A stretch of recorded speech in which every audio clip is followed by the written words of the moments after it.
துரோகம் என்பது மனித வாழ்வில் ஏற்படும் மிக தீவிரமான பிரச்சினைகளுள் ஒன்று.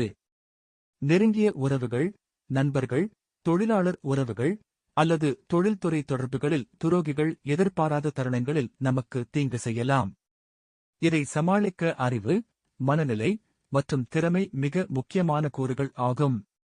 துரோகிகளை அழிக்கும் வழிகள் என்பது அவர்களை நேரடியாக தாக்காமல் உங்கள் புத்திசாலித்தனம், திட்டமிடல் மற்றும் ஆற்றலை பயன்படுத்தி அவர்களை தோற்கடிக்கும் முறைகள் ஆகும்.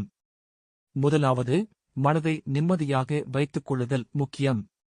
துரோகிகளை எதிர்கொள்ளும் போது கோபம், வெறுப்பு அல்லது மன அழுத்தம் உங்கள் செயல்பாட்டை பாதிக்கலாம். நீங்கள் நிம்மதியாக செயல்பட்டால் எதிரியை கவனமாக பார்க்க முடியும், அவர்களது செயல்களில் குறைகளை கண்டறிய முடியும் மற்றும் அவர்களை வலிமையின்றி செய்ய முடியும். இரண்டாவது, தீவிரமான திட்டமிடல் மற்றும் யோசனை. துரோகிகளை அழிக்க அல்லது அவர்களை கவனிக்க செய்ய திட்டமிடல் அவசியம். அவர்களின் நடவடிக்கைகள், பலவீனங்கள், பழக்கங்கள் அனைத்தையும் கவனித்து ஒரு மூழ்கலை பயன்படுத்தி முன்னேற வேண்டும். இது நேரடியாக எதிரியை தாக்காமல் அவர்களை தோற்கடிக்கும் ஒரு நுட்பமான வழியாக இருக்கும். மூன்றாவது, உங்கள் திறமைகளை மேம்படுத்தல். துரோகிகளை கவனிக்க செய்ய அல்லது அவர்களை அழிக்க உங்கள் திறமைகள் மிக முக்கியம். உங்கள் அறிவு, செயல்திறன் மற்றும் தொழில்நுட்பம் அதிகரித்தால் அவர்கள் உங்கள் முன்னேற்றத்தை தடுக்க முடியாது. திறமையானவர் என்ற உணர்வு துரோகிகளை மனதுக்கு வந்தேற்றும். நான்காவது, நேர்மை மற்றும் நேர்மையான நடைமுறை. துரோகிகளை நேரடியாக தாக்காமல் உங்கள் செயல்களில் நேர்மை மற்றும் தெளிவை வெளிப்படுத்த வேண்டும். பொய் கூறுவது அல்லது பிறரை தவறாக குறைத்தல் போன்ற முறைகள் பயன்படுத்தாமல் உங்கள் செயல்கள் தானாகவே அவர்களை தோற்கடிக்கும் வகையில் இருக்க வேண்டும். ஐந்தாவது, சமூக மற்றும் தொழில்துறை ஆதரவு. உங்கள் நண்பர்கள், குடும்பம், தொழிலாளர் உறவுகள் மற்றும் சமூக அமைப்புகள் உங்கள் முன்னேற்றத்தை வலிமைப்படுத்தும். துரோகிகள் இதை கவனித்தால் அவர்களுக்கு உங்கள் மீது தாக்கம் செய்வதில் சிக்கல் ஏற்படும். ஒருங்கிணைந்த ஆதரவு உங்கள் செயல்பாட்டை பலப்படுத்தும். ஆறாவது, அறிவாற்றல் மற்றும் மனநுட்பம். துரோகிகளை அழிக்கும்போது உங்கள் அறிவாற்றல் மற்றும் மனநுட்பத்தை பயன்படுத்த வேண்டும். அவர்கள் உங்கள் முன்னேற்றத்தை குறைப்பதற்காக முயற்சிக்கும்போது நீங்கள் நுட்பமாக அவர்களை கவனிக்க செய்யலாம். இது அவர்களில் குழப்பம், பயம் அல்லது தவறான நடவடிக்கைகளை உருவாக்கும். ஏழாவது, தன்னம்பிக்கை மற்றும் வலிமை வெளிப்படுத்தல். துரோகிகளை அழிக்கும் வழிகளில் உங்கள் தன்னம்பிக்கை மிக முக்கியம்.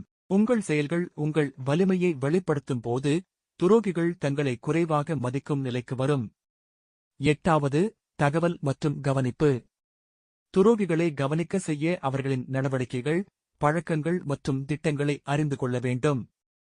இது உங்கள் முன்னேற்றத்துடன் சேர்ந்து அவர்களை கவனிக்க செய்யும் வழியாக இருக்கும். ஒன்பதாவது, நேர்த்தியான நடவடிக்கைகள். துரோகிகளை அழிக்க நேரடியாக தாக்குதல் தவிர உங்கள் முன்னேற்றம், அறிவு மற்றும் திறமை மூலம் அவர்களை தோற்கடிக்க வேண்டும். இது எந்தவொரு கெட்ட செயலையும் தவிர்க்கும் வகை. பத்தாவது, தன்னலம் மற்றும் நுட்பமாக செயல்படும் திறன். துரோகிகளை அழிக்கும் போது உங்கள் செயல்கள் உங்கள் நுட்பம், மூழ்கை மற்றும் திறமையை வெளிப்படுத்த வேண்டும். அவர்களை நேரடியாக குறைக்காமல் உங்கள் முன்னேற்றம் அவர்களை அழிக்கும் சக்தியாக இருக்க வேண்டும். 11வது, நேர்மையுடன் கருத்து பகிர்வு. துரோகிகளை அழிக்கும்போது அவர்கள் உங்கள் மீது எதிர்மறை எண்ணங்களை கொண்டிருக்கும் போது நீங்கள் நேர்மையுடன் உங்கள் கருத்துக்களை பகிர்ந்து அவர்களை சிந்திக்க செய்யலாம். இது அவர்களை தவறான செயல்களில் ஈடுபடாமல் செய்யும். 12வது, உங்கள் முன்னேற்றத்தை வெளிப்படுத்தல். துரோகிகளை நேரடியாக அழிக்காமல் உங்கள் முன்னேற்றம், திறமை, அறிவு மற்றும் வெற்றியை வெளிப்படுத்த வேண்டும். இதனால் அவர்கள் தங்களை குறைவாக மதிக்கும் நிலைக்கு வரும். மொத்தமாக, துரோகிகளை அழிக்கும் வழிகள் என்பது வெறுப்பும் கோபமும் இல்லாமல் அறிவு, திறமை, திட்டமிடல், தன்னம்பிக்கை மற்றும் மனநுட்பத்தை பயன்படுத்தி செயல்படும் நடைமுறை ஆகும்.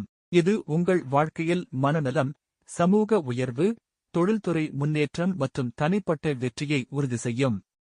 இந்த முறைகளை தொடர்ந்தால் துரோகிகள் உங்கள் முன்னேற்றத்தை, திறமையை மற்றும் அறிவை மதிக்க வேண்டிய நிலைக்கு வருவார்கள்.